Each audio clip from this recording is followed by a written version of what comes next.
नमस्कार, मैं हूं आपके साथ ज्योति और आप देख रहे हैं एसडी न्यूज नेटवर्क पर। आज की बड़ी खबरें फटाफट अंदाज में। आखिरी सावन सोमवार पर शिवालयों में आस्था का सैलाब। सावन के चौथे और आखिरी सोमवार पर देश भर के शिव मंदिरों में श्रद्धालुओं की भारी भीड़ उमड़ पड़ी है। देवघर के बाबा वैद्यनाथ धाम में करीब 4 किलोमीटर लंबी कतार लगी है, जबकि काशी विश्वनाथ मंदिर में सुबह 7 बजे तक 1 लाख से ज्यादा श्रद्धालु दर्शन कर चुके हैं। उज्जैन के महाकाल मंदिर में भस्म आरती के बाद भगवान महाकाल का चांदी के त्रिशूल, मुकुट और आभूषणों से विशेष श्रृंगार किया गया।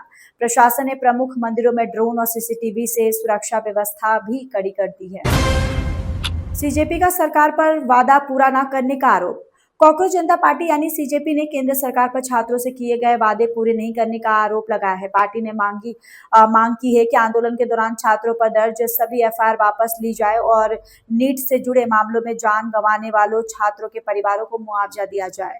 आज पार्टी की राष्ट्रीय कार्य समिति की बैठक भी हो रही है, जिसमें आगे की रणनीति तय की जाएगी। साथ ही सीजेपी ने सभी राज्यों के शिक्षा मंत्रियों से सरकारी स्कूलों की स्थिति पर जवाब भी मांगा है। महाराष्ट्र के सरकारी अस्पताल के एनआईसीयू में आग, 3 नवजातों की मौत। महाराष्ट्र के अमरावती जिला महिला अस्पताल के एनआईसीयू में सोमवार तड़के आग लगने से बड़ा हादसा हो गया। उस समय यूनिट में 39 नवजात भर्ती थे। हादसे में 3 बच्चों की मौत हो गई है, जबकि 36 नवजातों को सुरक्षित बाहर निकाला गया है। परिजनों का कहना है कि गार्ड और नर्सों ने धुएं से भरे वार्ड में घुसकर बच्चों को बाहर निकाला। फिलहाल आग लगने के कारणों की जांच शुरू कर दी गई है। 35 साल पुराने वंधमा नरसंहार की दोबारा जांच शुरू। जम्मू कश्मीर की स्टेट इन्वेस्टिगेशन एजेंसी ने 1998 के वंधमा नरसंहार की जांच फिर शुरू कर दी। इस हत्याकांड में 23 कश्मीरी पंडितों, जिनमें महिलाएं और बच्चे भी शामिल थे, की हत्या कर दी गई थी। जांच एजेंसी पुराने सबूत जुटाने और आतंकियों और उनके सहयोगियों की भूमिका की दोबारा पड़ताल कर रही है। इसके साथ टीका लाल टपलू और जस्टिस नीलकंठ गंजू हत्याकांड की जांच भी फिर से खोली गई है। मुंबई में गणेश प्रतिमा यात्रा के दौरान झड़प, अंडा फेंकने का आरोप। मुंबई के मजगांव इलाके में गणेश प्रतिमा लाने की यात्रा के दौरान 2 पक्षों में तनाव हो गया। गणपति मंडल के पदाधिकारियों ने आरोप लगाया कि एक इमारत से प्रतिमा यात्रा पर अंडे फेंके थे, जिसके बाद दोनों पक्षों में झड़प शुरू हो गई। सूचना मिलते ही पुलिस मौके पर पहुंची और हालात पर काबू पाया। फिलहाल पुलिस मामले की जांच कर रही है और जिम्मेदार लोगों की पहचान की जा रही है। प्रेमानंद महाराज के लिए भक्त की 350 किलोमीटर दंडवत यात्रा। सावन के आखिरी सोमवार पर आस्था की अनोखी तस्वीर सामने आई है। फरीदाबाद का एक भक्त संत प्रेमानंद महाराज के स्वास्थ्य और कामना के लिए हरिद्वार से वृंदावन तक 350 किलोमीटर दंडवत यात्रा कर पहुंचा। इस यात्रा को पूरा करने में उसे बस 62 दिन लगे। वहीं काशी विश्वनाथ मंदिर में 2 किलोमीटर लंबी लाइन लगी रही और लाखों श्रद्धालुओं ने जलाभिषेक किया। कई जगहों पर फूलों की वर्षा और विशेष पूजा अर्चना भी की गई। मेरठ की महिला दरोगा विवादित ड्रेस पहनकर लाइव आई।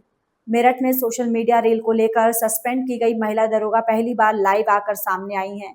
उन्होंने वही ड्रेस पहनकर अपना पक्ष रखा जिस पर विवाद हुआ था। दरोगा ने आरोप लगाया कि वीडियो वायरल करने वालों ने उनकी जिंदगी बर्बाद कर दी और पिछले कई दिनों से वे मानसिक तनाव में हैं। और उन्होंने कहा कि इस पूरे मामले के बाद उनके मन में आत्महत्या जैसे विचार भी आए हैं।